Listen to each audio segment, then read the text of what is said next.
And we're off and running. And if you just saw that cryptic piece of video, you're going to wonder what in the world is going on here. Brent Adams, along with Steve Markwardt. We got a couple guests with us here. Tommy Snyder, CEO of the American Country Network, and his son Noah. And Steve, well, we got some big news right off the bat tonight to let everybody know about. Well, yeah, it's kind of like Don't Adjust Your Dial. Remember that Outer Limits show that used to be on a long time ago, the science fiction thing, where they said, don't adjust your dial, something, anyway, the aliens have taken over or something like that. Go back to the intro, Brent. Go back to the intro. Cryptic is right. But yeah, we want to talk about kind of a little bit of a new direction we're taking with this show, really broadening the scope of the brand, and no better time than the present to rebrand and kind of pivot just a tiny bit. We're certainly not gonna get away with what we've been doing, but we're gonna be doing some other things as well, and expanding the scope of the show and bringing some new things on board. And so we, after talking about it, and the fact that the content of our show historically for the last year and several months has gone way beyond the borders of Fort Worth, Texas. Our original intent was to talk about all the goings on in Fort Worth, in and around Fort Worth, and of course, as you know, we've gone all over the world with this thing, and we find ourselves doing a lot of things based up in Nashville and Clarksville, where Clarksville Creative Sound is located, and of course now with our involvement with the American Country Network and the imminent launch of that TV network, which everybody's excited about, so much buzz going on there, and we'll continue to be talking about that as that transpires. So we've decided to kind of rebrand ourselves, and we've got some other things going on as well that we'll talk about later, but we tend to want to delve into music. And of course, Brent, you and I have had, and Tommy as well, we've had a lot of conversations about what makes good music, and the music that turns us on both presently and the stuff in the past, and who we've listened to in the past, who've inspired us. And it's real easy when you get into really good music to want to go down a rabbit trail and see, especially when you discover a new artist, you want to see who influenced them. And so you can go on these endless rabbit trails with a lot of these artists and go back to dive really deep into that stuff. So we find ourselves kind of coining that phrase, musical expeditionaries. Right. And I don't know who originally coined that phrase, but I know, we watched a documentary of your hero, the great Bob Dylan, who used that phrase here, and you showed that to me, and that's always stuck with me. Yeah, I think so. I think it's like anything. I'm a big history buff, and Tommy, you'll agree with this, I'm sure. And Noah, you hadn't been on the planet quite as long as we have, but you'll find as the older you get, the more important it is to know where you're going. First, you got to figure out where you come from, and so history is so important. And there's of course that other profound statement that's kind of a warning that those that forget the past are doomed to repeat it. So you got to have I always want to have a good knowledge of certainly around music, where how this music has evolved over time. If you look at country music, you look at rock and roll, you look at jazz, you look at Western swing, and how the influences that brought that music about, and then how that music came and influenced others, and how it evolved from one genre to another and created what we know today is modern music. And so, but that stuff just didn't get invented yesterday. It's an amalgamation of a lot of different influences that go way, way, way, way, way back. Well, and like you said, whether we're talking about Fort Worth, we're talking about Nashville and Clarksville, we're talking about Muscle Shoals, we're talking about the Florida Keys, we're talking about the coasts, wherever, this gives us greater latitude to kind of spread our wings a little bit. And, another reason we made this move when we did is Facebook for one kind of forced our hand here, because a few weeks ago they took away our ability to use our third-party streaming software to stream directly to groups, and that really hamstrung us a little bit, because now, as you saw me doing, kind of sharing some stuff around over the last few minutes, now I got to do a workaround to get to the groups because we can't stream directly to them. So the next best thing is to create a new page. Now, we found out there's one hang up with that, because just in the last couple of days, Facebook has come out and said you can create a new page, but you can't start streaming to it for 60 days. So we created a brand new page beginning today. I'm going to show you what it looks like here, so you know. It looks like this. The Musical Expeditionaries. And Steve said to me this morning, you think people will even be able to spell expeditionaries to find this? And I said, Steve, we have a very educated audience, and I have full faith and confidence in our audience, the people that show up faithfully every week, that they'll be able to find it. But if not, hey, take a screenshot of this thing here, and you'll be able to go search it in the search bar. The Musical Expeditionaries, proudly presented by Clarksville Creative Sound, the American Country Network. And make sure you go like that page. And we're going to be sending out some invitations to people who are already connected to Fort Worth Musical Moments. We'll keep that page going and maybe post some content there from time to time, so you can still check it out. But this is eventually going to be the hub here, this public page where people can come and check out everything to do with this. And, you know, Steve, something else that we've talked about, we're also going to build a robust YouTube presence with this as well. So we'll start streaming all these to a special Musical Expeditionaries YouTube channel. And that also allows us to branch out into some other projects. And one that I know that we've been kicking around for a while involves reaction videos. Yeah, those are real popular. And I think we've got a great group of folks. You know, Tommy, you and I talked about it, about having you involved whenever you can. We react to music that maybe you might be familiar with, but I'm not, or that maybe music that none of us have ever heard that we're experiencing for the first time, and delving into all different genres of music. But you know, just for instance, the modern country stuff today, there's a lot of that stuff that I just haven't tuned into, you know, and I need to get more, dive deeper into that stuff. But I'm anxious to dive deeper into the stuff that's coming out today. But we also want to introduce, you know, people like Noah Snyder to really the older stuff as well. And so we'll have all kinds of people on here doing those reaction videos and all that. So I'm looking. That's going to be fun, actually. You know, I love reaction videos, and the reason I love them is because there's this music that we are all familiar with because we've gotten a little older. And it's funny to watch a kid like him, who's 17, listen to that music for the first time and go, what on earth is this, right? It's so great, because the music doesn't change. It's still great.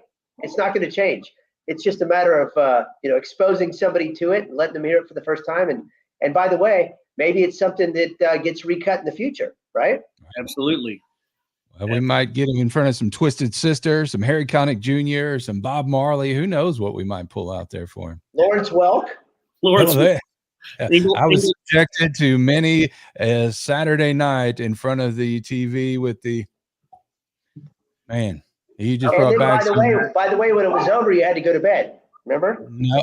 Well, where we were, then Hee Haw came on next, so that was the payoff.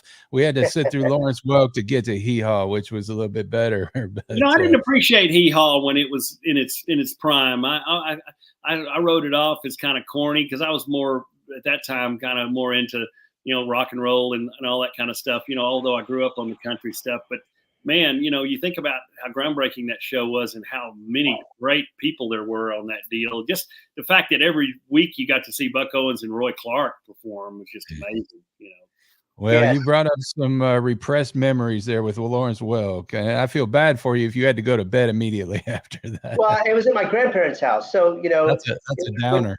When Lawrence Welk came on and said, "And now we will sing the Tiny Bubbles," I knew that was the end of it. We're going to bed. I knew that was over. Go brush your teeth. I remember way back watching Ed Sullivan too. Yes.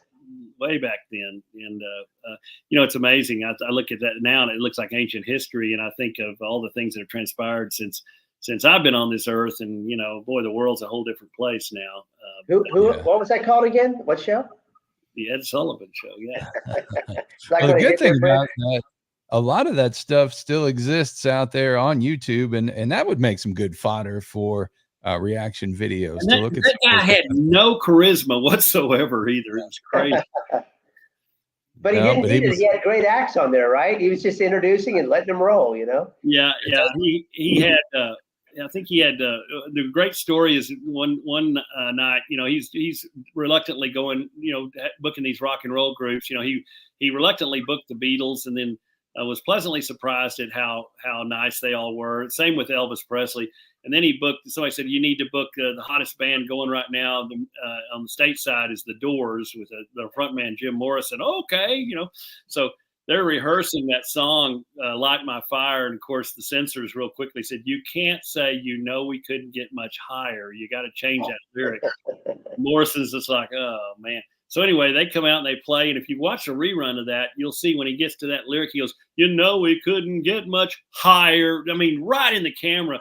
And afterwards, Ed Sullivan stormed back in that dressing room, and he goes, "You're done. You'll never do the Ed Sullivan Show again." Morrison goes, "Hey, man, I've already done the Ed Sullivan Show." That's what most people think when they've come on here, isn't it? Yeah. Well, right. And by the way, I've already done musical, expeditionary. So there you go. There you go. You're the first. And by the way, here's the interesting thing. When you guys first brought that idea up, I thought of a guy with a violin on Christopher Columbus's ship, coming from England to the New World. Like he's the guy bringing the music to the New World, Right. Could be. Who knows what kind, they had all those little ditties that they sang in the pubs, Yes. About bar wenches and stuff like that. And who knows what else, tar and feathering people. Yes. And the death of King Henry, old King Henry. Yeah. And, the Vikings were here long before Columbus, and God only knows what kind of songs they had. But anyway, we won't get into that. Yeah. Speaking of the Vikings, look who we got here joining us. Hey, I got a call from Steve today asking me what expeditionary means. And I said, I'm glad we got a heck of a good audience. Just kidding. Hey, good to see you guys, man.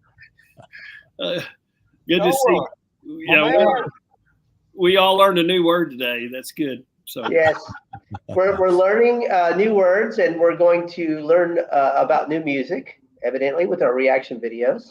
And by the way, Brent, I wanted to bring up the fact that you had that cool hat on. So I like that. Well, thank you. I appreciate it. Right. And do you know what the 3 stars mean? I don't. But so I'm going to learn, I suppose. Go ahead. It's the 3 segments of Tennessee. You got West, which is Memphis.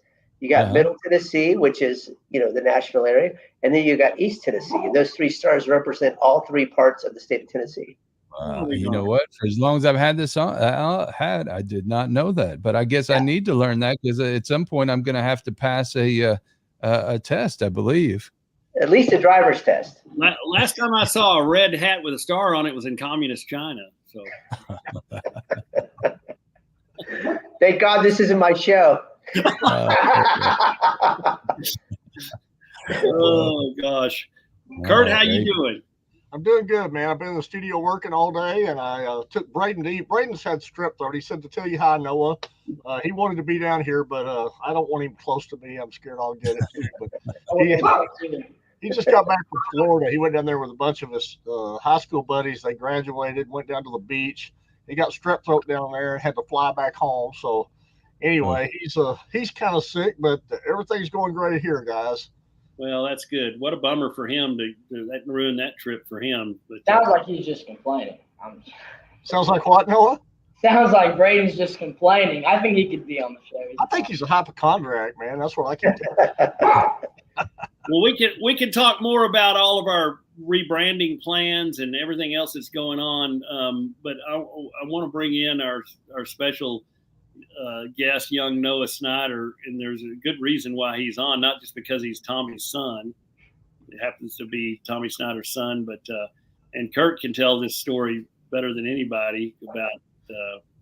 I think we're going to do a TV episode about this. Noah was kind of here, he and Braden kind of goofing around with guitars, and I kept trying to work, and I kept thinking, I wish they'd shut up. You know, these boys are driving me crazy. And all of a sudden, Noah starts singing, and I'm like, what the hell? And I turn around and look. I said, Noah, I didn't know you could sing. And he goes, well, I didn't either. My dad's never heard me sing. And I'm like, yeah, you know, he needs to hear you sing, bro. And so I put him in front of the mic, and we just recorded some stuff on him. And I told him, I said, your dad's either going to love you or he's going to hate you. I said, I'm not going to tell him who he's listening to. I'm just going to ask him his opinion. And I sent the song to Tommy. Tommy heard Noah singing it. And Tommy goes, dude, I love that guy's voice. So just like that, Noah was born, man, in the music industry. So, Tommy, is it true that you'd never really heard Noah sing? You know what? I've heard him sing in the shower, obviously. But you know what's funny is I've got recordings on my phone of Noah when he was a little kid singing, and I let him hear some of the stuff the other day. But here's the greatest part of the story. I bought him guitars since he was little, and I tried to get him to play guitar, and he wasn't interested. And you know, I knew he could sing, but he wouldn't do it. But one day when Curt called, he was like, you know, look, I think Noah can sing. I'm like, good luck. I don't think you can do it. And you guys were in the studio for like 40 minutes, right? Yep. I think Steve, Brent, he sang his vocals and his own harmony vocals. Yep. And when Curt sent that over and he said, take a listen to this, my wife was actually with us at my office, tears running down her eyes. She couldn't believe how good he could sing. Yeah. So, you know, he's been hiding it from us. Yeah. He's improved. I can't even begin to tell you how much he's improved in just a few months. I had no one here last week, and we put him on another new song that I'm not going to give it away, but it was almost like I was listening to a totally seasoned singer who had been doing this for his whole life. And the first time I had him in here, just 3 or 4 months ago, he had never been in front of a microphone in a studio before. He was nervous, but man, what a great job, Noah. I'm really proud of you, bro, and I'm glad to have you. I'm glad to be working with you, man. Well, and by the way, Curt, that's you know, the talent that you have that everybody's going to see in this new TV show that we have on the network is that you have the ability to be patient enough, number one, but number two, to see talent in people that they might not necessarily know they have, and to bring it to the forefront.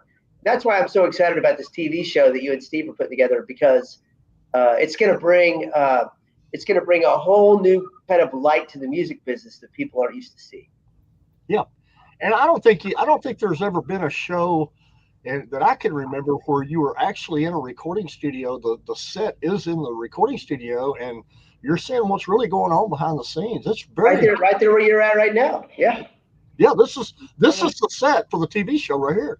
Of course, we'll be filming all over. We'll be filming at different locations all over. We'll probably film at the Grand Ole Opry, but this is basically the set where it all happens. And you know, it really was kind of a fluke, honestly, that Noah was here. He really, I don't even know why Noah was here, because he came with Josh when we were filming the pilot. And Josh basically just kind of kept Noah out of the way and just said, you know, here, just stand over here or get over here out of the way. And, you know, I mean, Noah was I had no idea that the kid, he was one of the best singers in that room. And I had no idea until I heard him sing. And didn't he put Noah in the closet at one time? So, funny story. Evie Mae asked me, she's been making a lot of cookie cakes lately. So she's been asking me, like, let me make you a cookie cake. And I said, okay. She goes, pick 3 colors of frosting, 2 for the outside and 1 for writing. So I picked like blue, white, and red, or red, white, and blue. And she sends me a photo of it, and it says something about like, great to see you, closet boy. And for the whole episode, the whole behind the scenes all day, I was getting called closet boy. I was put in the closet while they were shooting. It was a long day for sure. Well, the good news is that's the title of Noah's new record, Noah Snyder, Closet Boy. The funny thing is, it wasn't long after that, after I heard him singing, he actually is singing the theme song to the TV show, Small Town Sound. That's Noah singing that, and that's going to be coming out soon. So, but what's funny is after Noah sang it, and suddenly we realized, hey, we want this kid to be a part of what we're doing. he started telling the other kids, "Hey, you know, y'all get out of the way, man. I'm somebody now. I'm not a corporate boy anymore." Well, Steve gave him some ammo for that. I think Steve was behind all that. What's that? Telling Noah, you know, don't let these people push you around your. Oh yeah, I said, yeah, you're a star now. You know, set him up for a major deflation. You know, That's hard being a golden child.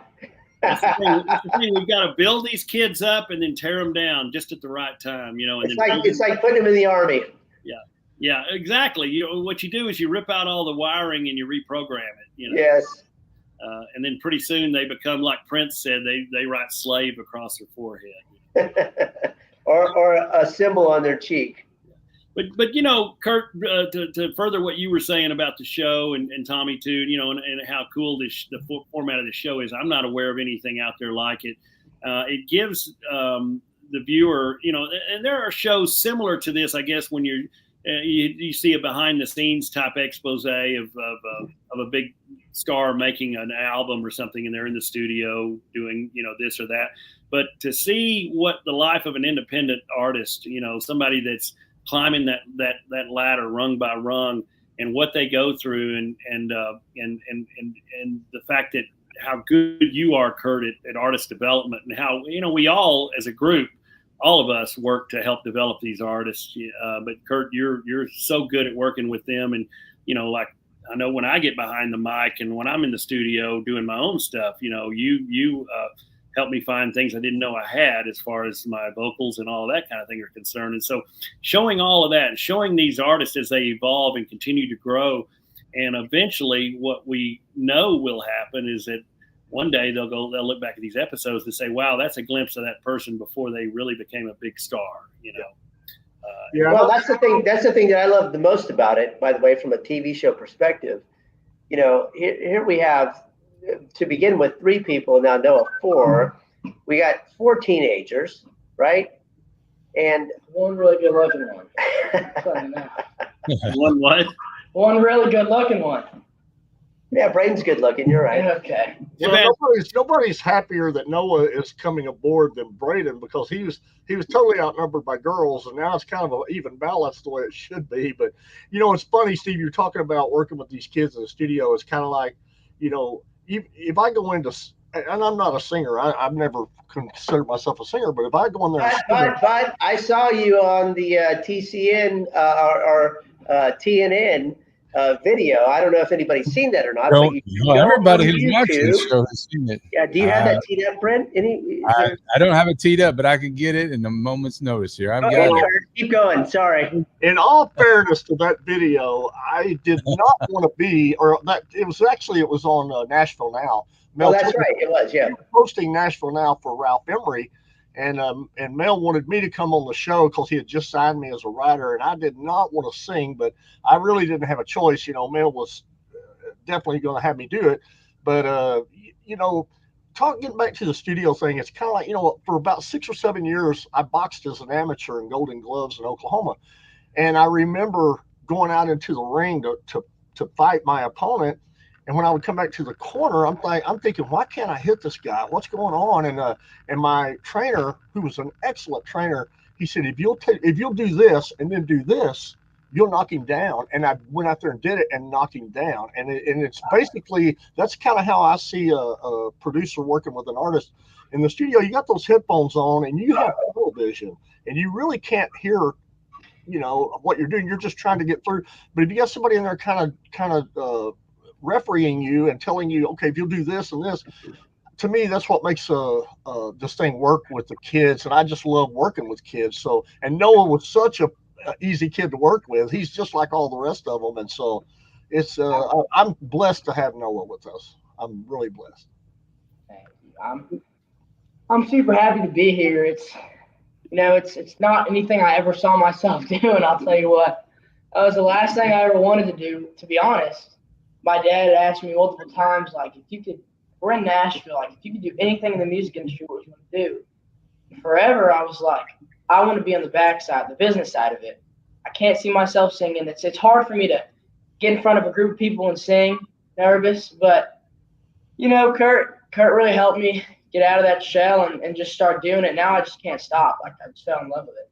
I love that. Well, you've got that, Noah. You've got that voice and that raw, that kind of rawness to your voice, and it's really cool. And so the thing about you is harnessing that, and it's kind of like putting the reins on a racehorse. Well, Noah has this gravel in his voice. He can sound like Bob Seger or John Fogerty. He has that raspy thing, but he can tame it. I remember, Tommy, I sent you a vocal that I did on Noah where I took all the gravel out of his voice and had him just sing smooth, and it was almost too pretty. And Tommy's like, no, we got to put that back. And so Tommy just kind of took both the vocals, put them together, and made a great vocal. Yeah. So Noah has but I'm starting to side with you on that, Tommy. I think that gravel is really cool. Well, and so here's the conversation we had. So I was down in Alabama on Monday and Tuesday on another TV show, and I called Noah and I said, look, you've got to get the gravel under control, right? And, you have it. We know that you can use it, but we need you to figure out how to use it when it's important. So you know what? He went to the woodshed and actually wrote a new song. When I got back home, he played it for me, and I think he's getting it figured out. But this is all part of what we're talking about with the show. This is the great thing about this show, Small Town Sound, and that's why I'm so excited about it, because you're going to get to see, 4 different artists that are the main characters and several other artists that are part of Clarksville Creative Sound. But you're going to see kind of an iteration of, them trying to figure out who they are, how they sound, their stage presence, right? And what that looks like going forward as far as entertaining people live, or coming in and cutting a record and knowing your lyrics and knowing the song and being able to sell it, because Curt will not let you record a song vocally if you're not going to sell it. And all this stuff is so exciting. Well, and people think about this life, becoming a recording artist and all that. And, I was the same way. You say, oh, man, that looks like a lot of fun. And it is a lot of fun. I mean, if you're doing what God intended you to do and to really make it, you have to be born to do this. I mean, you have to have a God-given talent. It's not something you can learn. It's something that's in you that then needs to be honed and developed. And that's where people like Curt comes in. But it's not all fun and games either. I mean, and one of the things the show's going to portray also is there's just one facet of it is being in the studio recording and then writing songs, collaborating on that basis. But then all the other things you have to do to continue to grow as an artist and grow your fan base as an artist. And a lot of, the things that you got to do, the interviews, the live performances. And we're not always talking about packed house live performances. Sometimes you're performing to 10 people and 9 of them aren't listening, but that's part of the deal.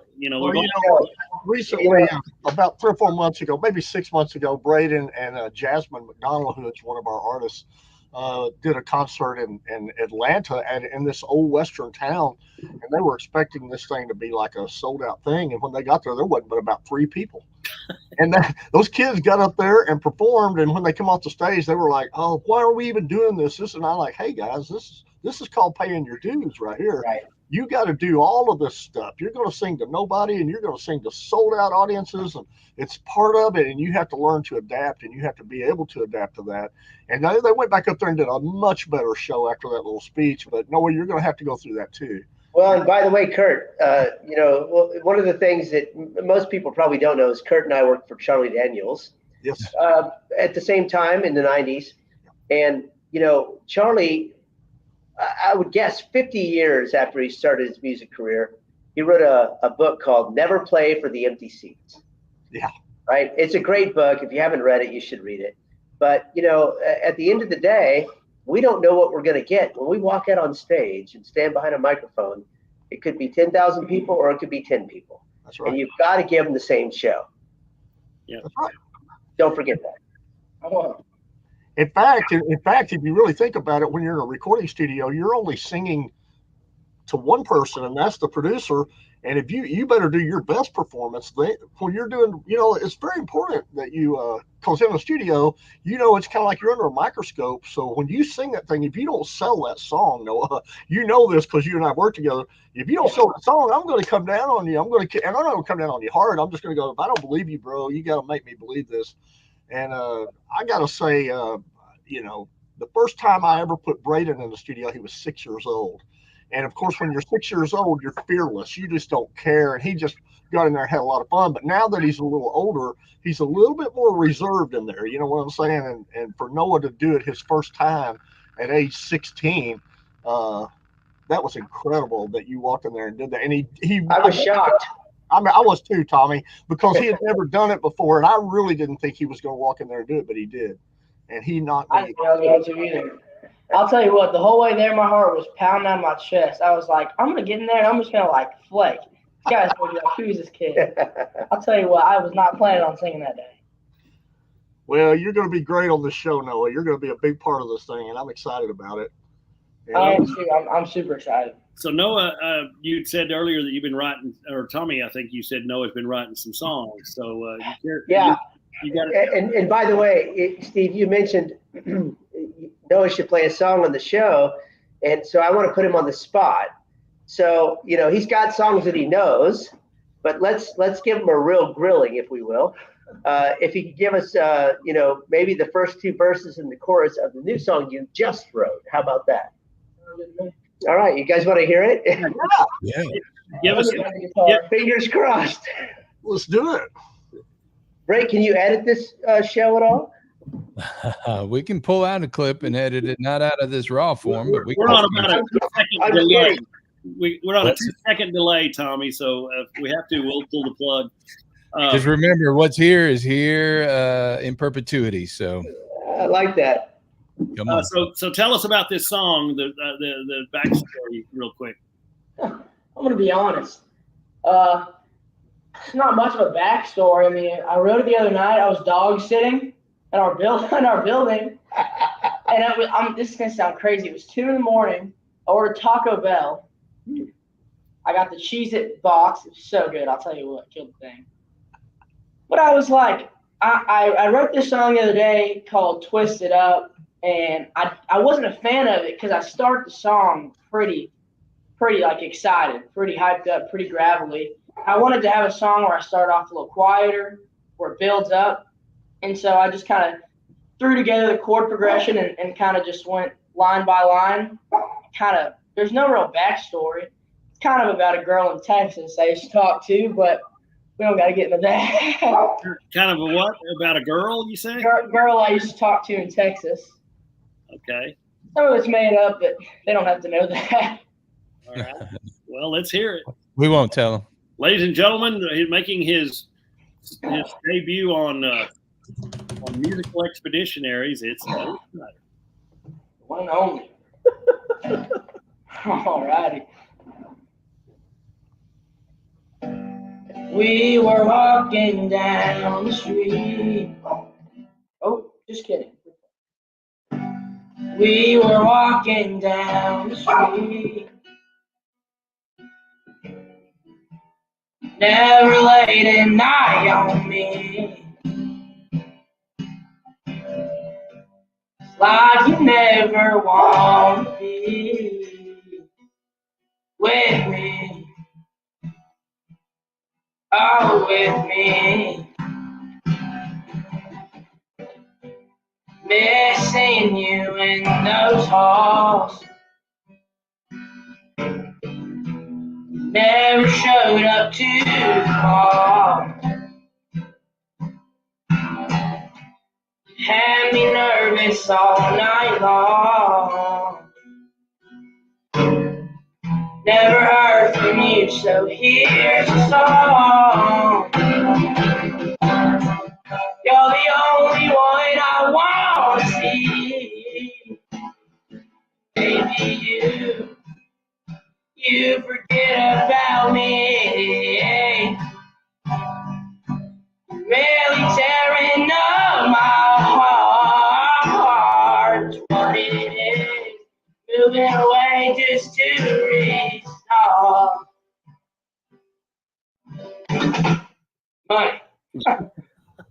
We definitely have some weird issues with sound. The guitar almost didn't even go through, but Yeah. you know what?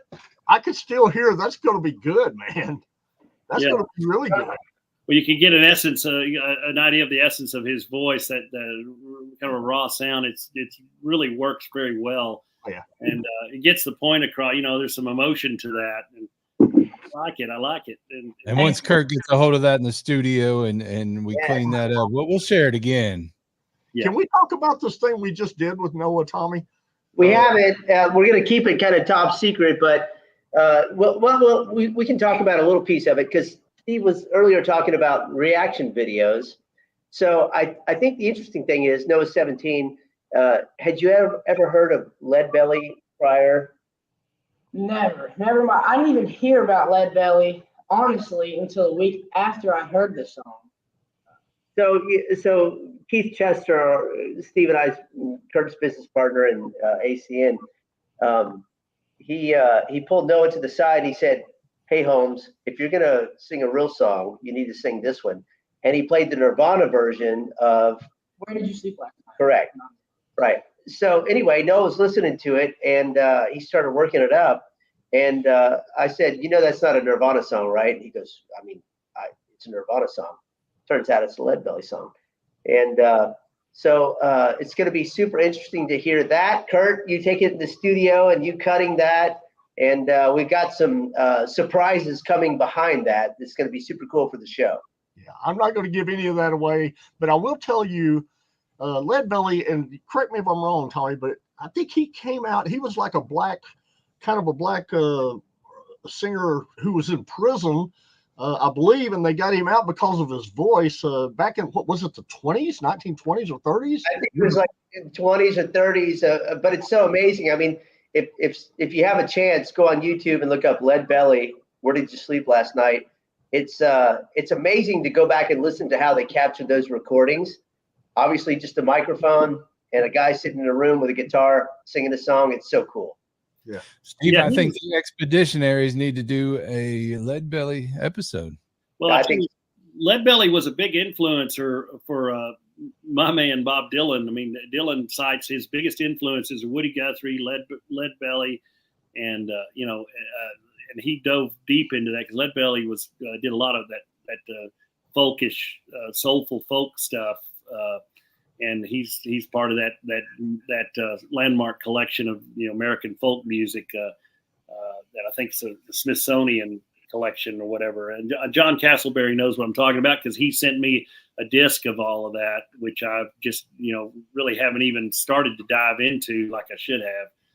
But the thing I love about music is, and we all know this, there are so many songs that are great songs that have been reproduced and reproduced and reproduced. And, a hit song is a hit song is a hit song. The Carter Family, for example, how many songs did they release that have been recut and repurposed by different artists? Old cowboy campfire songs, right? Amarillo by Morning is a good example of that. Western swing songs. That's what I love about country music the most, and blues, is there are so many hit songs, and somebody like Noah, who's 17, probably hasn't heard it yet. But when you hear it, it's a hit song. And it's so cool to see somebody hear it in a modern version and listen to it that way and say, you know what? Where did that come from? Yeah. Right. Yeah. Because if you've never heard that song before, you're going to hear something that's special. Because, man, that song was, if Noah ever recorded a song that was made for him, it's that one. That thing is crazy good. And I can't wait for this thing to come out. This is probably going to be on the show. Well, I'm sure this is going to be on the show. But did we say the name of the song? Yeah. Where did you sleep last night? Where did you sleep last night, Steve? Okay. Is that a question? I wanted to call it In the Pines because you hear that more. So, here we go. Oh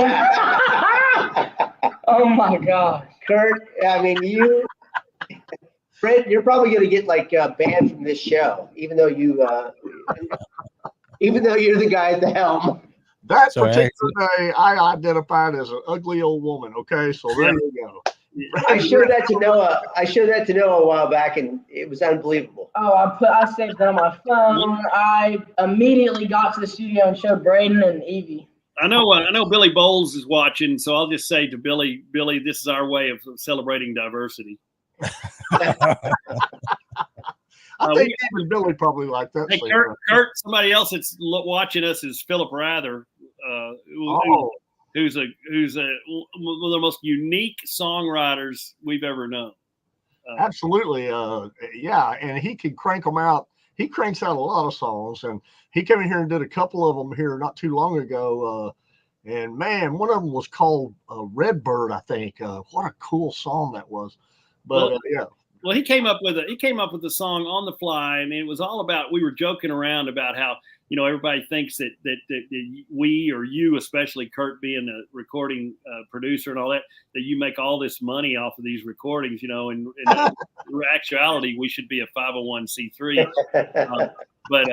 So Philip and I were bunking at an Airbnb, and we were on our way back over to have breakfast with you. And while we were sitting around drinking coffee, I said, we should write a song about Curt and all that money he's making. And he just pulls out a guitar, and Curt Ryle's got a pile of everybody's money. Philip can crank them out, man. Yeah. He's something. We got a lot of other people here in this room too. We got Terry LeMaster in here, and a bunch of hey, we've got some new Terry LeMaster music we might be able to share a little bit later on, and some new Lonnie Bartmus music. You've been cranking them out there in the studio in Clarksville. We got a couple of those that we can share later. Terry is our bluegrass guy. He's one of those old bluegrassers that he can hit a festival and just pack that thing. I mean, the guy's incredible. He writes his own stuff, and of course, Lonnie Bartmus is kind of one of those. He's another Merle Haggard, I think. I mean, he's just an incredible singer. So that's good. That's good, Brandon. If you could play some of that stuff, I'd love that. I see where also we got Drift McClure, one of the coolest names ever. Drift, I want to welcome you to Nashville. I think you were rolling into Nashville when I saw your Facebook post earlier. So welcome to Nashville. I'm not sure where you were coming from, but anyway, I'm not sure where you live, but I think I should know that. And of course, we got Dina Wood looking in, and oh gosh, Brent Aldridge is here. We got a bunch of people here, man. We got it from East Texas all the way to Brisbane, Australia tonight. This is awesome. Way to go, David, from Australia in here with us. That's great. Great. Hello, Mike. Say it again. Hello, Mike. Yeah. Hello, Mike. Yeah. Hey, Mike. Charlie Edwards is in here too. Charlie wrote a song and sent this thing to me recently, and I do these little things occasionally, like 2 or 3 times a year. I'll do a songwriter session, and I'll let people come in and send me a song from all over the world, and they'll come from Canada, they'll come from Australia, and I put these things together and do a recording session, and Charlie sent me a song called the name of it's just slipping my mind, but man, that's one of the best songs I ever recorded, Charlie. Excellent job writing that song. His dad, by the way, Charlie's dad, wrote Tender Years for George Jones. He wrote oh my God, I don't know how many hit songs, but his dad was a big hit songwriter. And so now I know where Charlie gets his talent. He sent me this great song. And the song is called When the Song Is Good. And that's the name of the song. And man, excellent job. Well, let's get back to Noah real quickly, Noah. So I understand that we've got a guy that at ACN that's kind of one of our secret weapon kind of guys who is helping us a lot with social media and that kind of thing. He's a guru in that regard, and that was a chance meeting. And the only reason we got connected with him is because, tell us that story, Tommy and Noah, about how you met Josh. Shoot, so funny enough, before I wanted to do anything in music, I was sitting in the lobby of our building with the guitar. I didn't even know how to play then. I knew, I think, 3 chords, just enough to make a song. And he walked through, and weird enough, he was the only person that walked through that I asked $20 to hear a song out of anybody. And he goes, "You better pay me $20 to have to listen to this." And I was like, next customer. Like, I don't want. Actually, what he said was, I live in Nashville. I hear live music all the time. That's what Josh said. Yeah. Two different stories. I was there, but let him think. And you were just sitting in the lobby with a guitar that you barely knew how to play. Yeah. So the place we live, we have this big lobby, and he was down on the couch with his guitar, entrepreneur, trying to figure out how to make $20. Yeah. And so met him, and then a group of us would just kind of hang out in the lobby at nighttime until we all just kind of went up. And one night he walked through and he just sits down and he was like, well, this is fun. Like, what are y'all doing? We're like, we're just sitting here talking. And he started coming down every night. Honestly, like, all the way through my heart, I thought he was like a weirdo. Like, he was, because at first he was kind of kept to himself, super soft spoken, but like the way like he dressed and how much he was in and out, he did not seem like that. So like, there's something up with this guy, like he's something or he's up to something. Right. So I got talking with him more, and then he was like, do you live here on your own? I was like, no, I live here with my parents. Pretty much was like, what does your dad do for work? I told him about the network. And he goes, put me in a meeting with your dad. Like, let me get in touch with him. And I think he's just joking. I think he's joshing around. Turns out he wasn't. He came up here on the patio for, I don't know, 4 or 5 hours, I feel. Yeah, we had a long conversation. And conversation. He said, hey, I've got an idea, and I'd like to come over and help you guys on the social media side for the network. So all that came to happen. That's great. Well, he's very good at what he does. Yeah, I mean, he's really good. He's gotten really involved in our show, the Small Town Sound, and as well, and helping in the production of that. And so we're thrilled to have him. But that wouldn't have happened, if you hadn't been a fearless knucklehead down there with a guitar that you barely play. So you've never really suffered from stage fright, have you? Well, I'll tell you what. I was down there, and I wasn't even playing it. It was more like a look. What I was trying to do is I was trying to meet people. I wanted to see people that were coming through, and my biggest thing was I wanted to know if there was any girls my age here. There's not. They're all over the age of 20, so nothing's worked so far. 3 things that'll have a girl stop and talk to you: a baby, a dog, and a guitar. So he had a dog and a guitar, so 2 out of 3 ain't bad. Yeah, it's a lot easier to borrow the other 2 than the baby. That's for sure. Right. But that reminds me, remember in the late 80s when everybody walked around with those portable cell phones, and half of them didn't even work, but they were really cool, back when cell phones were an item that only the elite had, yeah. Yeah, it was super weird. I don't even know. I would just sit down there because I do my schoolwork at night. People were questioning, who's this kid down there? Does he live here? Why is he here? So I had to kind of let everyone meet me and meet everyone. Because I didn't want to be that one kid in the building that was weird. No one knew. Now I'm labeled as the mayor of the Harlow. Know everybody. I just kind of do anything for everyone. If someone needs to move apartments or move out, he's the mayor. I get called. It's actually the funny thing is, we just bought a house we're closing on, and so we're moving away from Harlow. So there has been a conversation that there are several people that want to run for the new office for the mayor of the Harlow, but Noah's going to have to give them an endorsement if they're going to win. Wow. Kind of like Tammany Hall, that kind of thing. Yeah. Right. Well, just to put it in perspective, Josh, the guy we're talking about now, he's producing our TV show. Right. So, thanks to you, Noah, we this whole thing came together just like it was supposed to. I'll tell you what. It seems like that's how things have been recently. I'm just kind of like the glue, No, but I'm super excited for this. I'm super happy that Josh is involved as well, because he's a great friend. He's like a brother to me, so it'll be super fun. Well, and I thought it was cool. We witnessed you coming over that morning with Josh, and you were there to kind of help just carry equipment and follow them around while he did the shooting of the pilot.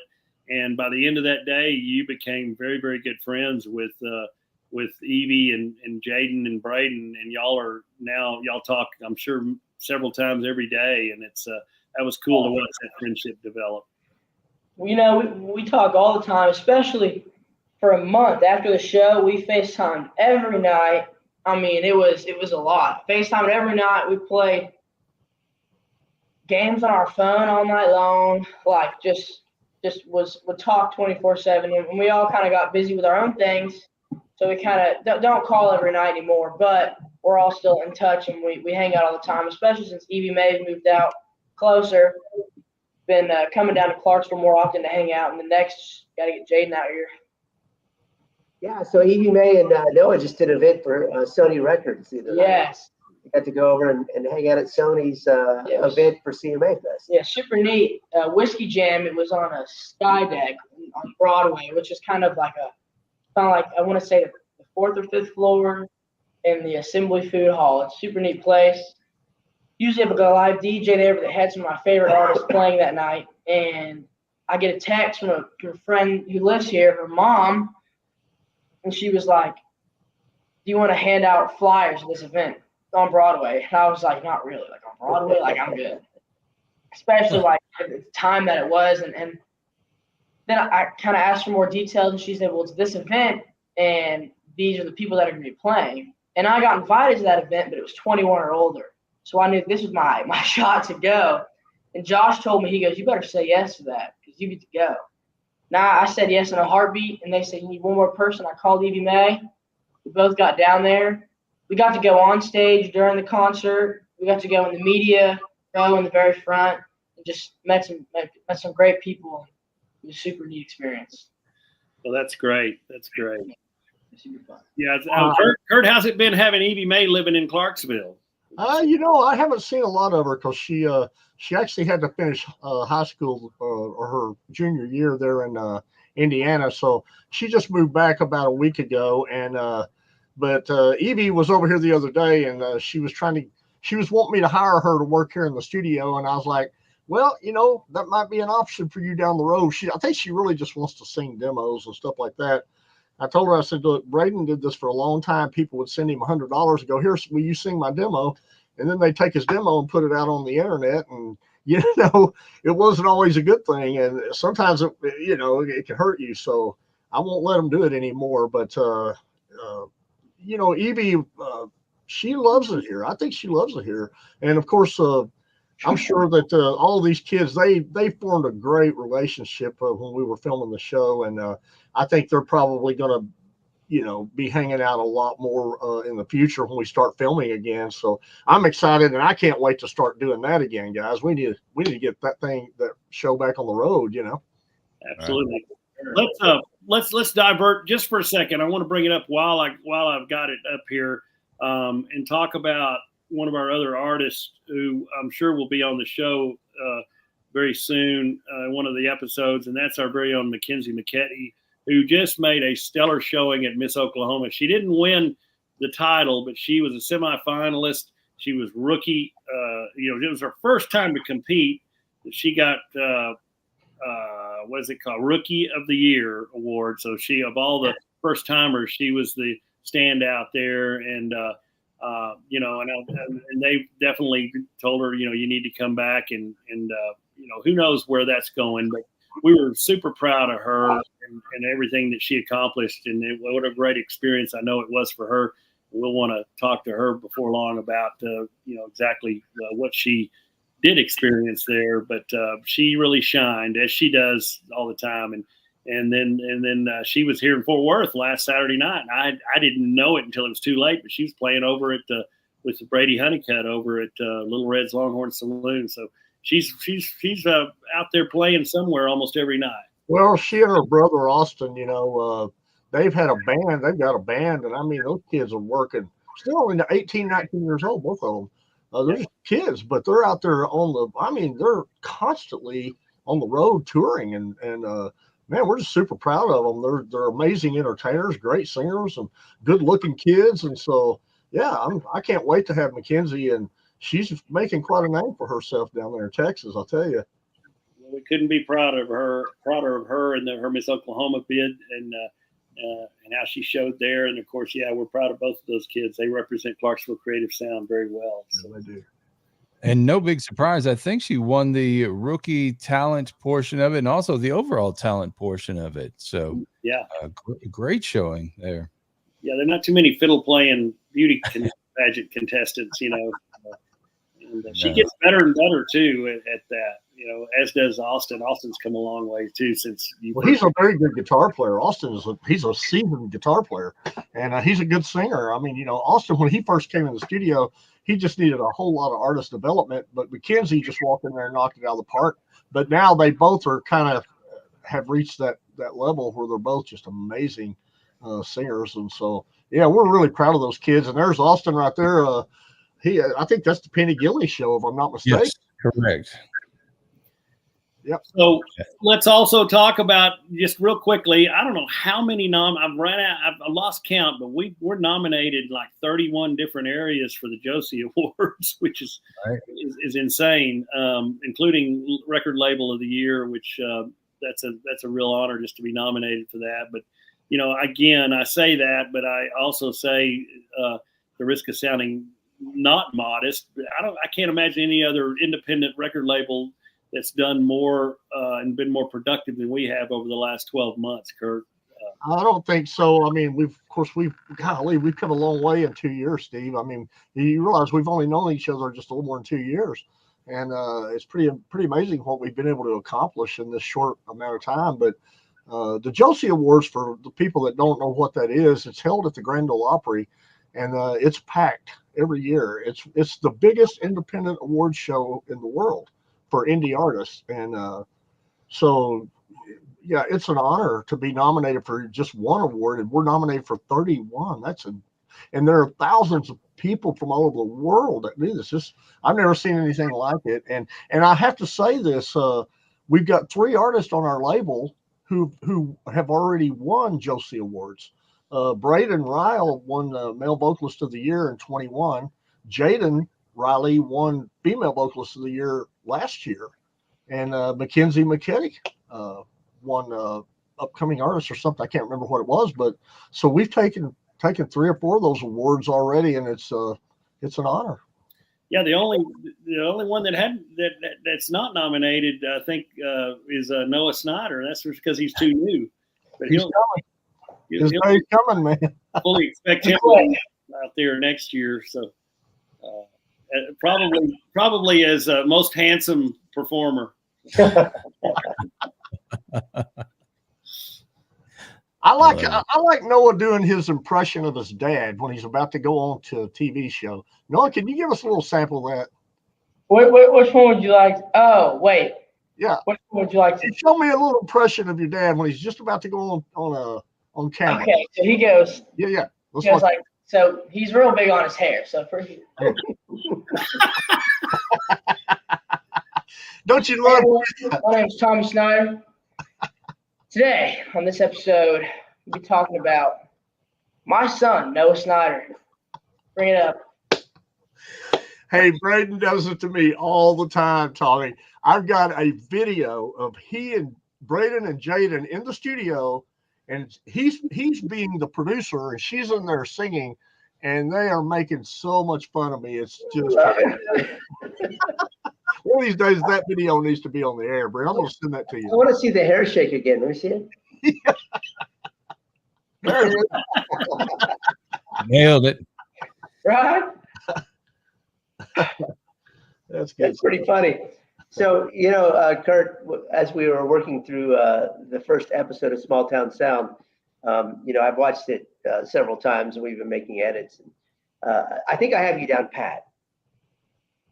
So I do. So, it would be, the talkback mic, and it's just, you know what? I don't think you're selling me on this. I don't. Could you come out here so we could talk?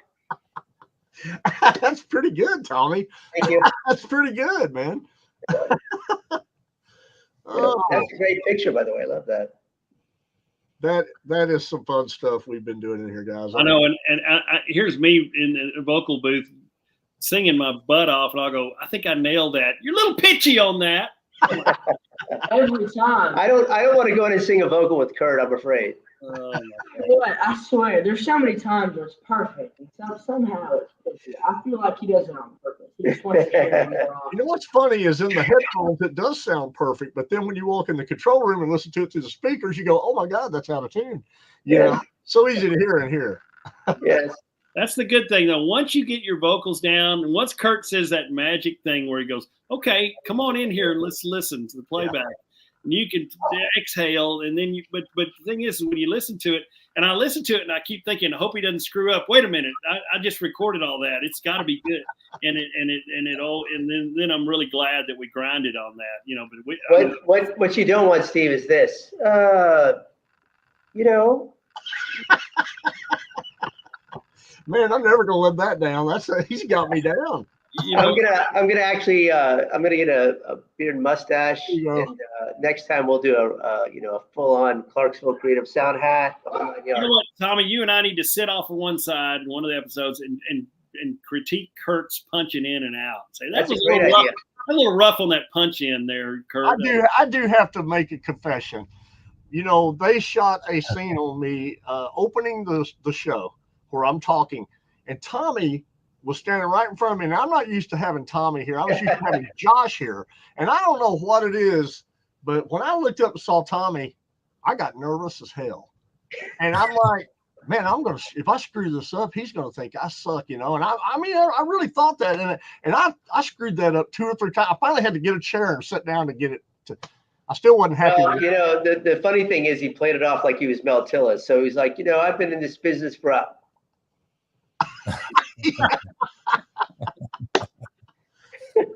Yeah, Tommy, you're a little intimidating in the studio, my friend. I don't know. I'm sorry. I'm sorry. The next time I show up, I'll come with my beard, mustache, and my Clarksville creative sound hat, and my button. So next time I'm coming with the button. That's good. That's good. That button. I'm going to go like this. Curt, you know what? You're not selling me on this. You're an actor on the stage. Yeah. We got a comment from Evie May saying, just tell Curt not to suck so bad next time. I don't even see Evie. Is that what she said? Yeah. Is she on here? Yeah. I haven't seen Evie on here. She's not showing up on my feed. She's a little smart aleck, you know. Yeah. She's private texting Steve. Yeah. No, I see her in the comments. She's out there in the cheap seats throwing volleys. Oh, okay. Well, Tommy, when you show up for your reenactment, there's one other piece of attire that you got to make sure you have. Oh, yes. Yes. You know, Tommy, I'm still mad at Tommy for letting me go out looking like that. He told me to dress up, and I said, well, Tommy, this is what I would normally wear to a studio. He said, okay, wear it. And now every time I look at that, I'm like, I can't believe he let me wear that. Hey, put that up. Put that picture up again, Brent. Oh, my Lord. Gun. What is it? That looks like a bath mat. Oh, that's not even funny. It looks like a sleeveless poncho. Yeah, I think that's Curt's new stage name is Poncho Ryle. Yeah, you'll His never. friends call him sleeveless. Yeah. Oh my goodness. Hey, but by the way, Curt, I mean, look, that's what you would wear to the studio, right? And how many hit records have you played on in that shirt? I mean, that's a good question, and I'm sure plenty of them. But on the show itself, when you walk by and we get that angle of you, and then it stops, and then we zoom in like this. But here's the thing, nobody knows how old you are, Curt. I do, and I'm not going to tell. But you're still rocking the guns, and I think that people need to appreciate that. It's not about the bath mat or the poncho; it's about those guns. Yeah, and he's flexing there, and that was Martin Guitars should pay us some money for that shot. Well, they should, and the best part about that is even if they just cut out his arm all the way down. Martin should pay for that ad. If they just cut out the arm and the case, maybe even the jeans. I don't. Or the wash is a great thing too. But I think there's some product placement here that we need to discuss. I think so too. Martin, if you're watching, we can cut his arm out. Yeah. All right, let's pick on Noah. Well, but really that day, if you'll remember that day, it was about 49 degrees with a wind chill of about 30. It was colder than all get out that day. And Curt in that. I think I was in the car with the walkie-talkie. Josh, go ahead and tell him to go. Yeah, I don't know what made me want to do that, but well, Tommy just said, "Hey, we're going to go film some stuff. Put on whatever you would wear to a recording studio." Well, that's pretty much what I would wear. One thing you need to learn is never listen to when he says that, because there's so many times, and I have photos of it, where he's told me how to dress, and I look back on it, and I am the most embarrassed I've ever been. No, that looks good. He told me I looked good. I went out on Broadway with Evie Mae, her mom, her boyfriend, and her sister. There's a brand called Full Send, and a guy had a shirt on. I said, "Yo, I like your shirt." And his friend came back to me and goes, "Dude, you look and dress like you're gay, are you?" And I will never live that down, because he told me I look nice. By the way, shout out to my wife Reagan. She's the one that tells me how to dress. What? Shout out to my wife Reagan. She tells me how to dress. That's why I get these cool shirts. Thank God for Reagan. Tommy always looks proper. He always looks, I'm going to start dressing like Tommy. But here's the beauty of it. What Curt's not thinking through is that's the intro of the show, and that will be the intro for every episode going forward. That's great, Tommy. Thank you for that. Tommy's kind of got that LA booking agent look going on. Yes. Yep. Yes. Yeah, I can do that for you. Would you like a flight and a hotel? It's getting out of hand, fellas. It is. I'm glad we've got Fred Aldridge says, "I'm enjoying American Country Network. Can't wait for Small Town Sound." So a lot of people are saying that, Tommy and Curt and Brent. A lot of people are becoming pretty impatient, I think, about when this show is going to come out. But it will, and all we can say is in good time. And we're working. We're putting all the finishing touches on the pilot because we want to. Well, here's what we're waiting for, just so everybody knows. We have launched on all the streaming platforms, and I believe this week that we're going to have our launch on Apple TV. And so we're just waiting for the launch on Apple TV. And once that launches, there'll be a press release, and the show will be available. But we wanted to make sure that everybody could, come on, watch it. We're on Amazon Fire Stick, on Roku, on Google, iOS. We're not on iOS yet. With Apple TV, that'll come along. We're on Chromecast. We're OTA right now, across the country. We're continuing to build the towers. But we wanted to make sure that we were on Apple TV before we launched the show, because we want to make sure that everybody has a chance to watch this, because this is going to be an amazing show, and we're super excited about it. How long do you think it'll be, Tommy, before we're on Apple TV? Any idea as to how long it'll be before we're actually there? Say that again, Curt. Well, I don't want to put you on the spot, but I mean, how much longer? I've had a lot of people asking about it. How long do you think it'll be before we're actually on Apple? It should be. We're on Thursday. Today's Thursday, is that right? Because I live in a blur. It should be any time now. We expect it to be this week, but it's any time. Great. So everything's submitted, approved. We're just waiting for Apple to turn the switch on, and we're in business.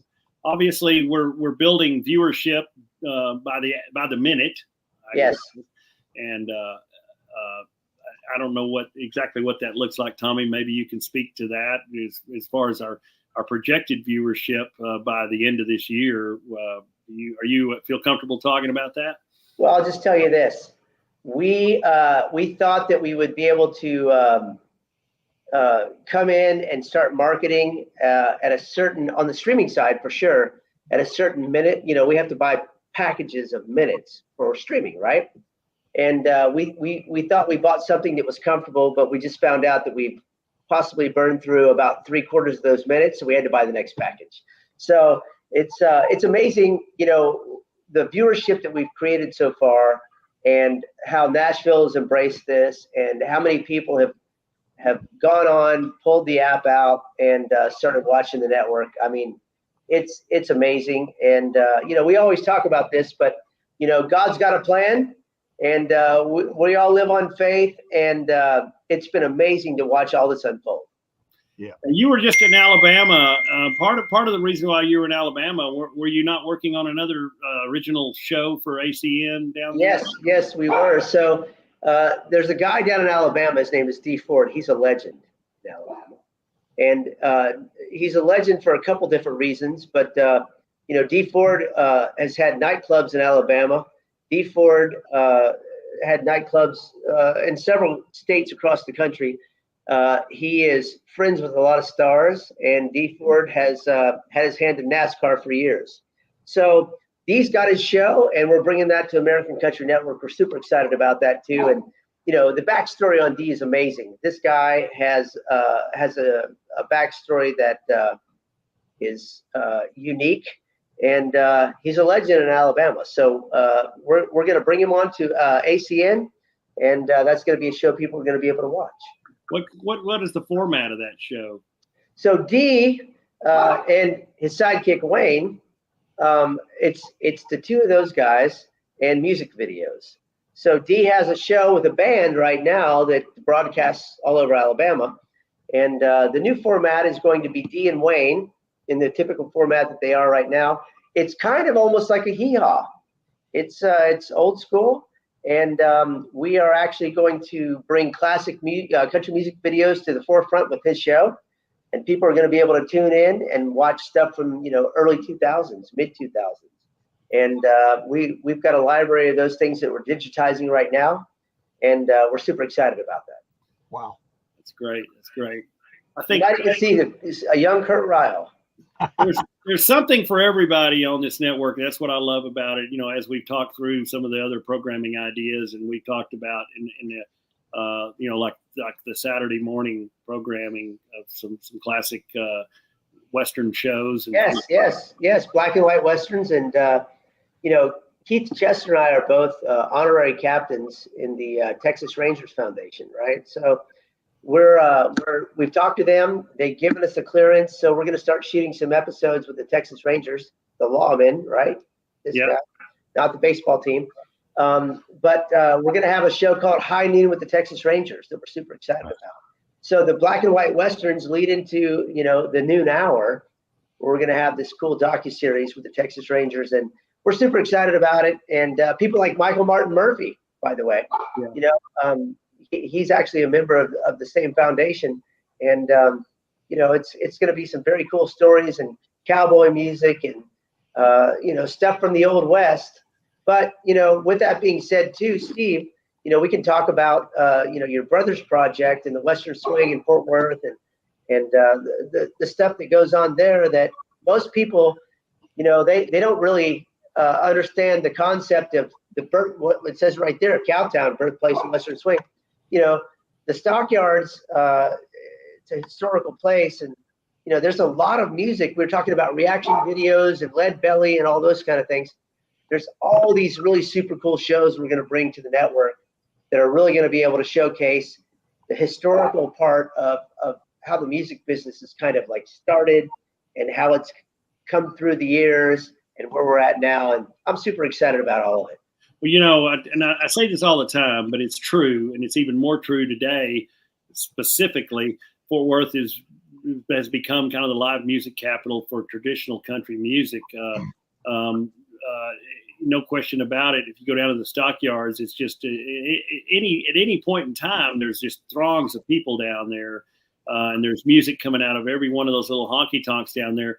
But they just announced, the city of Fort Worth announced today that through city, state, and federal funding, they're doing $1 billion expansion of that Stockyards area. Wow! Oh my God! $1 billion, and so there's going to be, so they see the value in what's going on down there and how vibrant and how alive that thing is. I mean, you got those old hotels down there that have been down there a while, and then that new hotel, the Drover.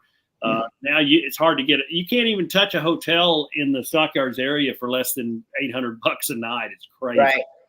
Well, and, it's funny, so I used to have 2 properties down there, and when Taylor Sheridan came down to the Stockyards, they used that side of the Stockyards to shoot 1883. Yeah. And Noah actually got to be a part of that. He was a character in the 1883. But it was interesting to me how all that kind of unfolded and people kind of rediscovered that area again. And from a historical standpoint, one of the places we had pearls at the top of the hill, Buffalo Bill Cody came to town and said the nightlife is lacking in Fort Worth. So he built Pearls, and it was, it's been at the top of the hill since the late 1800s. People, I don't think they take the time to, think about how long that's been there and how long the entertainment's been there. But it makes perfect sense that the live music capital of the world is the Stockyards. So you go down to that Stockyards area at any point in time. Of course, Taylor Sheridan now has pretty much made Fort Worth his home base. He's got a ranch out in Weatherford. So he's doing all of his shooting, out here he's got 3 different shows that he's shooting right now. One that he's wrapping up on for the first season is that Landman, which is about the oil business with Billy Bob Thornton and Demi Moore. She was in town for a while. So it's nothing to be down in the Stockyards area or any of these area restaurants in Fort Worth and to run into those guys. And yesterday there was a major Kevin Costner sighting. I'm not sure what. Yeah. He was actually in Las Colinas at Williams Square, and then I think he came down to Fort Worth. But, that's one of the reasons why we want to, and you're based there, ACM wants to have a presence there, because we know that not only is there a historical aspect to all that, but, I mean, there's so much good music that happens down there. You have Billy Bob's, and you have so many places down there where people are playing live music, and we're going to get down there and capture a lot of that.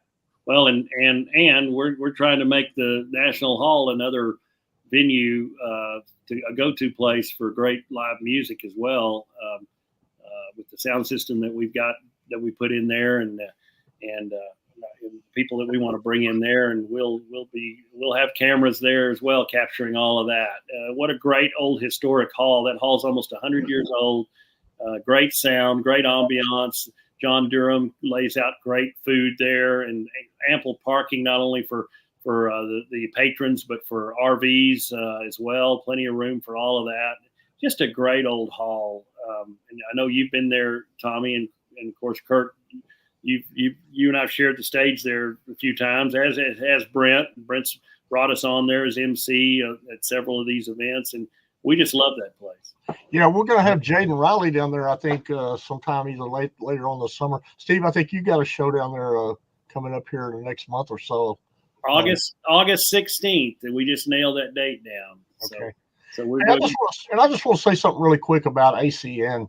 This it's about time a network is about to be launched that is a family network where you can watch it with your kids 24/7 and not have to worry about what they see and what they hear. Tommy, I take my hat off to you, man.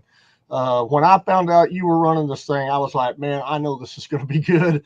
And I wanted to be a part of it. I'm really happy to be a part of it. And I know Steve. Well, look, and thank you for saying that, because, in this world that we live in now, it's apparent that most things that are on television now, the grandmother and the grandfather and the mother and the father and the kids can't always sit down on the couch and watch something. That's right. And we want to make sure that, the programming that we have on the network is family friendly, and everybody should be able to sit on the couch and watch Lawrence Welk again, right? That's right. That's right. Well, and look, we've all talked about this, and I'm certainly not going to shy away from this by any means. I would never minimize this. And that is that God's brought us to this place. We've all, Curt and I talked about that, our meeting being so fortuitous, and how we met, and through our good friend Dina Wood, who is a very strong believer, and the fact that how Brent and I got together and met, and that was almost an accidental thing. There was some technical difficulties that forced us to be on the phone with each other almost all day, and all he was trying to do was interview one more artist that had put out some independent music, and by the end of the day we were good friends because of those technical difficulties. And then, of course, the way Curt, you and I got to meet Tommy through a series of events that didn't go the way we thought they would go, but God definitely had his hand in that. And so it's a very big responsibility. And so everything we do, I believe, is something that is it pleasing to God? Is it, and because that's really who we need to be glorifying. That's the most important thing, by the way. The rest of it, is just part of what we do. But, I will tell you, and Noah can tell you, I mean, he spent his whole life with me. I live my life on complete faith. And it was God's voice that told us to come back to Nashville and do this. And we did it because that's what God's direction was. And we're going to make sure that it moves forward the way that God would find it pleasing, if you will. Yeah. Yeah. Philip Rather and I were talking today about that, and I said, there's a lot of times when you get into fear and doubt and all of that, because we're only human and we have this thing called the ego, which toys with us a lot. As Dina Wood says, that's the portal that Satan works through, right? But I keep remembering one of my spiritual advisors, in one of his mantras is look at your truth based on your experience. And around God, my experience shows me that 100% of the time, I always have what I need when I need it. God provides. It just may not be on my time schedule; it's on His, right? Yeah. And so, if you remember that, then your faith, immediately you get back into the acting in faith, and then the fear falls away. And well, and one door closes, another one opens. And I don't know if this is fitting. I know we're about to close the show here, Brent, but something really cool happened to you recently. You and I talked about that today, Brent. Is this something you feel comfortable talking about? We can put it out there. I wasn't planning to, but we can definitely put it out there. So, Tommy was kind of jabbing me a little bit earlier about my hat here. Now I know the meaning of the 3 stars. And in all honesty, I've lived in Indiana for almost 40 years, and I don't know what all the significance of the flag here means either. So I come by it honestly. But anyway, I digress. So I am going to be moving down Nashville way here later this month here and taking a job with the Educational Media Foundation. So the folks who run K-Love and Air One, the stations you hear all across the country. I'm going to be running the news department for them. It's the newsroom manager. So we are going to be, they have some of those operations out in California now. A lot of those people opted not to make the trip from California. So all but 2 are staying behind. So we're going to build a new news team, and they're opening up a brand new headquarters and studios and event facility in Franklin, and excited to get down there. We're going to keep doing this show. I'm not going anywhere from here, not going anywhere from Tractors and Troubadours or Rural Strong Media. We'll keep building those on the side here, but my primary focus day to day is going to be being on mission for God through that mission. And anybody that listens to those stations knows how important that music is and the mission that they have. And excited to jump on board there. Excited to get down to the Center Star there and get into the mid-state and set up some roots here. We've been running back and forth for the better part of 10 years. So, excited to get down there and put down some roots. That's well, great. when you get down here, 2 things. Let's go somewhere. I'll buy you dinner, and I'll introduce you to my friend who will take care of you on the real estate side. Love it. If he's got a little pup tent under a bridge somewhere that we can get, because I had to laugh. We were having a dinner in Franklin the other day, and we walked by this neat looking little old 1920 craftsman style house. It was painted yellow on the outside, just beautifully manicured lawn. That's a neat little house. I'm gonna look it up when I get home. And I looked it up. It's about 1,700 square feet, 2 bedroom, 2 bathroom, asking price $1.8 million. So that one was a little bit. By the way, just for the record, the pump tent, it's only going to cost you $250,000. I got you. Well, once I sell this house, I might be able to afford that, because what we have here is about $1 million house down there. So yes, that's right. Unfortunately, I can't pick up stakes and move this one, or I would. But you know what? God got us this far. He'll get us the rest of the way and work out all the details. And we're just stoked to get past all the heavy lifting and stuff that's going to happen over the next month and a half or so. And if you need somebody to help you move, this kid's got some arms. There you go. Yes, I've been looking the whole time, man. That and we might even have to call on Mr. Guns over here to lift the box. Yeah, Mr. Sleeveless. Well, Aaron Lasher's on here. Evie's dad's on here. He wants to know if you guys can hang out together now, Brent. But Yes. I want to tell you something, Noah. Farron called me the other day and said, "Hey, let's put together a band for the kids to work so we can do some concert shows around here in the Nashville, Clarksville area." And I thought, you know what, that sounds fun, man. Let's do it. So Noah, we're gonna. I've already put the band together, and it's all studio musicians. I love it. That's awesome. Farron's going to play bass with us, and we're going to do some shows around here. So we'll be calling you to come and do some stuff with us too. And hopefully we can find some non-smoking venues. It's hard to find these days around here. Clarksville's the smokingest town I've ever seen in my entire life. I just had an idea for a new song. Curt Ryle, he don't sing the blues all day long like he used to. I still like Curt Ryle's got a pile of everybody. Curt Ryle and Lefty. That's a new song I'm writing right now. Oh gosh. Well, Brent, we're excited for your opportunity, and I think it's not surprising that that the format of the K-Love and what you're delving into is primarily Christian music, correct?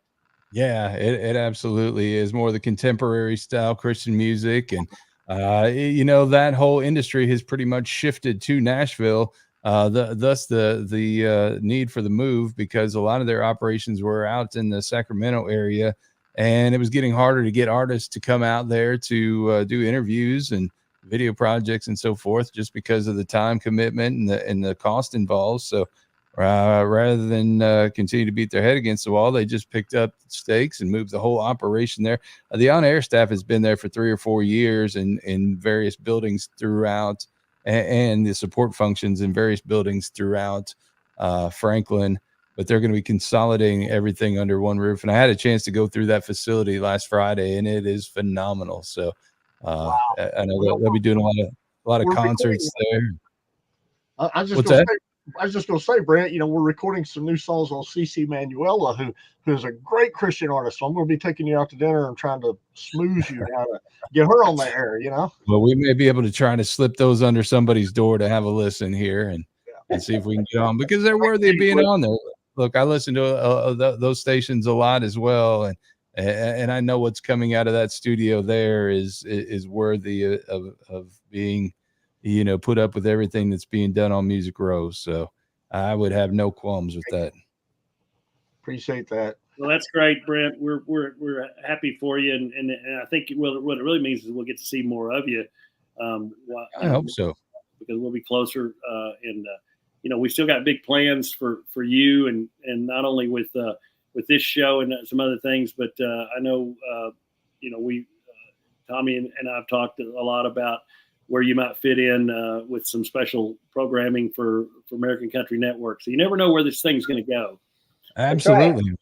Absolutely. I'm looking forward to it all, because I think there's endless possibilities here. And I've got a great network of friends and colleagues down there. And I'm excited just to dig in. So it'll be cool. I still love Fort Worth. That's a 1 and 1A, Nashville and Fort Worth. So love them both. Love Texas, and hopefully get to do a lot of stuff there as well. Well, you got a place here, and we'll be bringing you in for shows and stuff like that. There's lots of things to look forward to here as well. So between me and the Lashers, you've got a place to stay, Brent. You know that if you need it. I love it. I appreciate that. And I talked to Farron earlier this week, and I knew this was coming, but I had to keep it under my hat. So Farron, if you're watching, sorry about that. We'll circle back around later here, but I had so many people. I had this long list of people that I had to make sure that I informed behind the scenes before we got things going, because this day and age, and you don't want anybody having to find it out for the first time on social media here. If you got something going with them that nobody wants to be caught off guard, so we had to make sure we did things. It's ironic you had to keep it under that hat. Absolutely. Well, I tell you what, we've been talking for a long time. We haven't shared any music today. I know Terry LeMaster has been hanging on here. He's got a new song that just came out in the last week, All Smoke and Mirrors. Curt, you want to tell us about this one? Yeah, well, Terry just comes in here and he goes, "Hey, I wrote this song, man, and it's bluegrass, and I love bluegrass music." And he's the only guy that I record that's bluegrass, and so I'm thrilled to death for you to be playing this thing. And you got to love Terry LeMaster. He's got a big fan base out there of bluegrass people. So, and just a good guy. And he shows up here every week. So we are going to let this thing rip. This is all smoke and mirrors.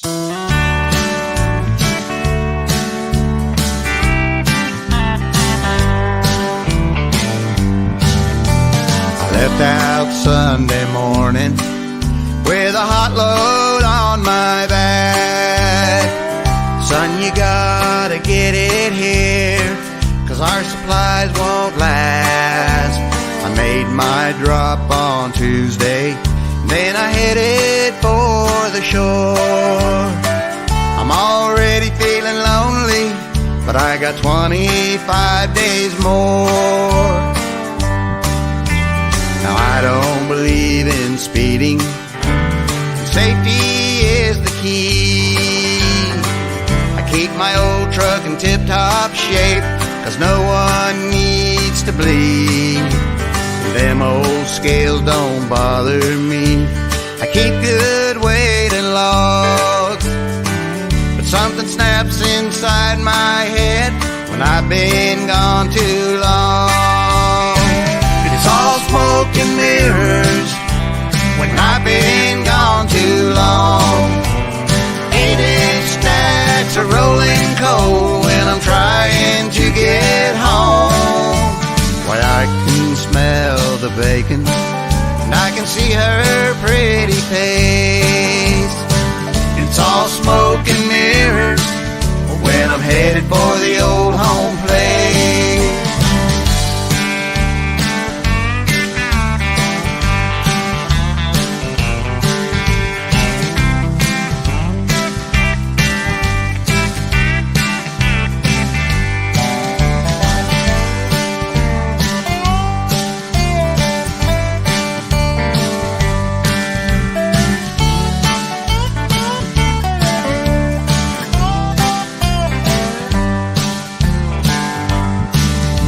I see my children playing through the windshield of my mind. Meadow grass is getting tall, it really needs my time. And Sharon's on the front porch, man, she's looking fine. Looking in the rearview mirrors of what I left behind. It's all smoke and mirrors when I've been gone too long. 8-inch stacks of rolling coal when I'm trying to get home.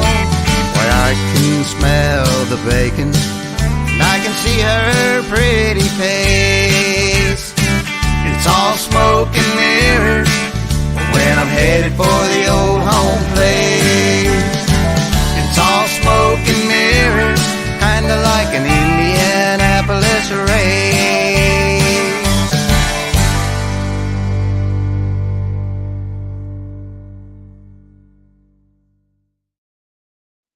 And the thing about that one is the old trucker, he's actually lived that lifestyle. So he and that's the most country I've ever heard, Terry, right there. That was more country than bluegrass, and he's at least that's what Billy Bowles points out. He made that comment as well. Yeah, leave it to Billy. He's pretty good at being able to tell you what genre they are. But good job, Billy. But Terry, usually a lot of his stuff is just stone cold bluegrass, but he's got that voice that people just, he's got a nice fan base out there. Terry, we love you, Terry. Glad you come in here and work with us, bro. He's one more fine guy too. Yep. And one guy who chimed in on that to say great song was Lonnie Bartmus. And I've got one teed up here that he put out here in this last week or two as well, which also was the featured artist last week on Tractors and Troubadours. So if you get a chance to go back and check that out, episode 135, wherever you get your podcasts, you can check that out. But tell us about that song, Riding Fences. That's a great song as well. You know, I'm not sure who wrote this. I think Lonnie got this from somebody else, but Lonnie is definitely one of the best traditional country singers I've ever recorded. I did a whole album on him of Merle Haggard songs, and I listen to that thing constantly in my car. It's one of the best things I've ever heard. And Lonnie, everything Lonnie does is amazing. His voice is just killer. So this will be a good one. Let's serve this one up too. This one's called Riding Fences.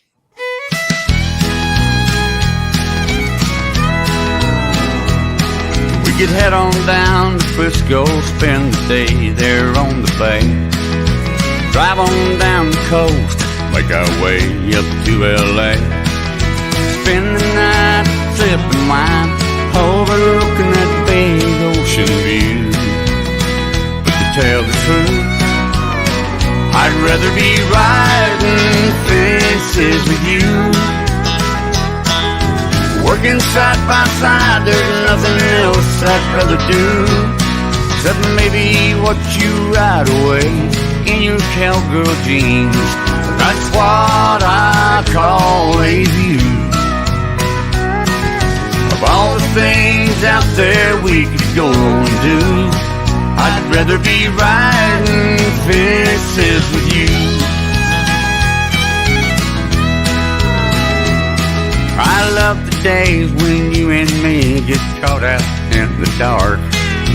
Build a fire, watch it burn, stare up at the stars. Watch the planes going by, taking people where they wanna be. But as for me, I'd rather be riding fences with you. Working side by side, there's nothing else I'd rather do, except maybe watch you ride away in your cowgirl jeans. That's what I call a view. Of all the things out there we could go and do, I'd rather be riding fences with you. All the times when you and I have to be apart, girl, just know deep down in my heart, I'd rather be riding fences with you. Working side by side, there's nothing else I'd rather do, except maybe watch you ride away in your cowgirl jeans. That's what I call a view.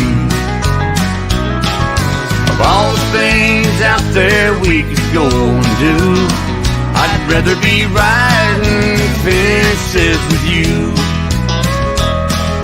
Of all the things out there we could go and do, I'd rather be riding fences with you.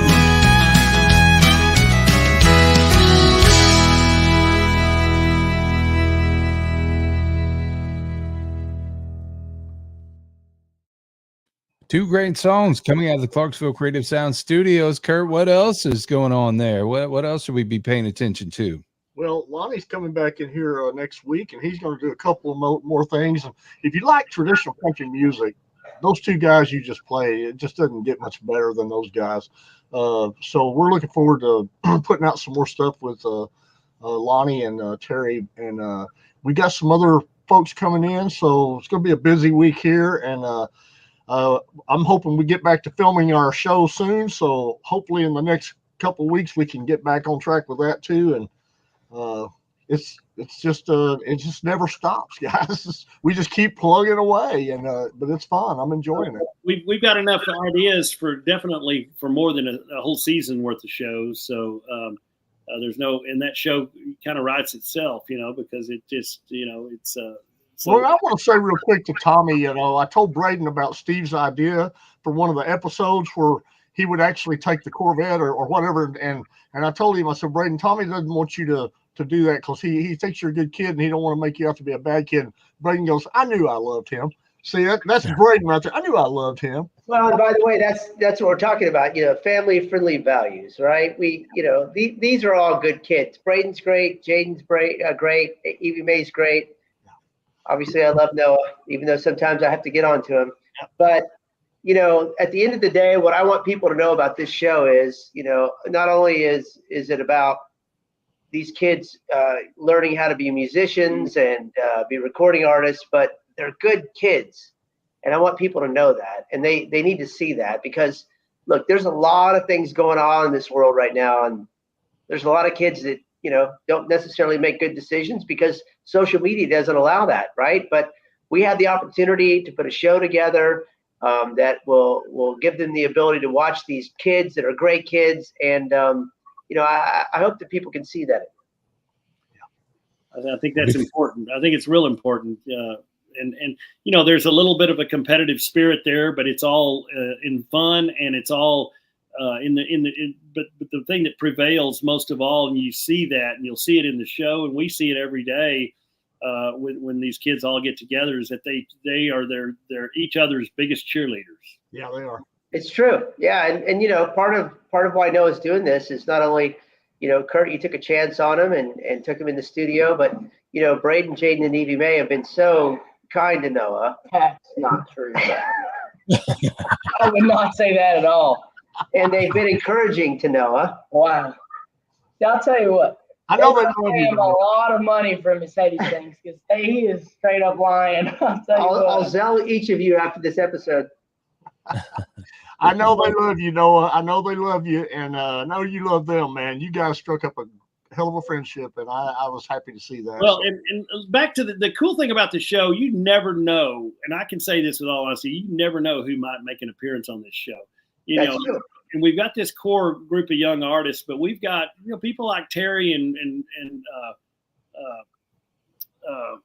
Lonnie, and you know, all the other artists under the Clarksville Creative Sound banner that I'm sure from time to time will drop in and make an appearance. But and then you never know who else might be coming in that might surprise you. You know, we got a lot of surprises, I think, that are going to be coming your way if you're a viewer of this show, and we hope you are. We hope that many people tune in as possible, because you're going to watch the evolution of these great artists, and you're going to watch new music being created right before your eyes, and that whole process that goes into that. And I think you'll find it very, very entertaining and very interesting. And if you don't like it, Steve Markwardt 1212 at gmail.com. Yeah. I guarantee it. You'll Markwardt 1212 at gmail.com. Go ahead and give my home address. Yeah. Before we get out of here, Tommy, let everybody know where they can find American Country Network and start watching. Yeah, so obviously at acncountry.com, it's great. You know, we got the website up, we have the web app, we have video on demand there in that component. We also have, we're on Roku, Amazon Fire Stick. Any day now, we're going to be on Apple TV, iOS, we're on Android, Google Chromecast, and then we're launching all over the country right now on OTA. So if you have a digital antenna, hit scan, and if we're in the market, it'll pop up and you'll be able to watch it. So we're super excited about that, and we're just going to continue to add those people to watch. Well, and there's all kinds of original programs like Small Town Sound that are under development that will be rolling out as time goes on, and I think that's something to look forward to. You've got you got Katie Cook and her show, and some of the things that. And we got Nan Kelly and Katie Cook, and we've got Lucas Hogue, who has a hunting show now, and you know, Nan Kelly's got the Music City Minute. She also has the One Pan Nan show, which is amazing. She shows you how to cook something, and she does that alongside of, you know, for example, Blake Shelton's mom, and in Blake Shelton's mom's kitchen while she tells stories about Blake when he was little. So we've got those kind of shows. Obviously, Small Town Sound. We have a show called So Much Nashville that really focuses on the cool things in Nashville, not necessarily music, but you know, some great spots to go check out when you're in town, because a lot of people are coming here now. So we're super excited about it. I think we need to do a cooking show starring Curt, Ryle, and myself, and call it How to Burn Jell-O. You know what? You might be onto something. How get out of here, Brent, before we get in all kinds of trouble. How quickly can you destroy a microwave oven? You know. You know, there's a movie, like I can't remember the exact name. It's like 6 Ways to Die in the Old West, right? Yeah, that's a hilarious movie. Yeah, we could give you guys you know, Jell-O, and 6 ways to ruin Jell-O, and then we'll, you know, ham hock, 6 ways to ruin ham hock. Yeah. Just call the show, just episode 1. What's this button do? Boom. Yeah. Curt, hold my Coke. Here we go. Yeah. Well, speaking of cooking, Evie Mae wanted to weigh in to say, Noah, I have the cookie cake I made per your request. So there you go. Oh gosh, Tara Giles Jaden's mom said, I have an actual picture of Steve and Curt in the kitchen. It's scary. This is Jaden's mom, Jaden Riley's mom, Tara. She's a hoot, man. I love her. I can't wait to see you guys. Yeah. Well, thank God for fast food. I'll tell you what. Oh my, praise the Lord. Thank God for Braden's real handy with that DoorDash or whatever he Uber Eats. I don't know what he does. Oh yeah, they just deliver right to his bedroom now. They don't even knock on the door. They just come in. You know. That's why Curt started the show out with "I don't make a living in the music industry." That's right. That's right. Oh goodness. Great stuff. Well, we've got a lot going on here, and I hope everybody will join us again next Thursday as we delve into another musical expedition here. Steve, any final thoughts before we get out? Well, we've got, I'm not sure who we got releasing music. I know Billy Bowles Swinging Country's always got great new releases coming out in a great program for 2 hours. And I know that you actually replay that through Real Strong, which is great. All right.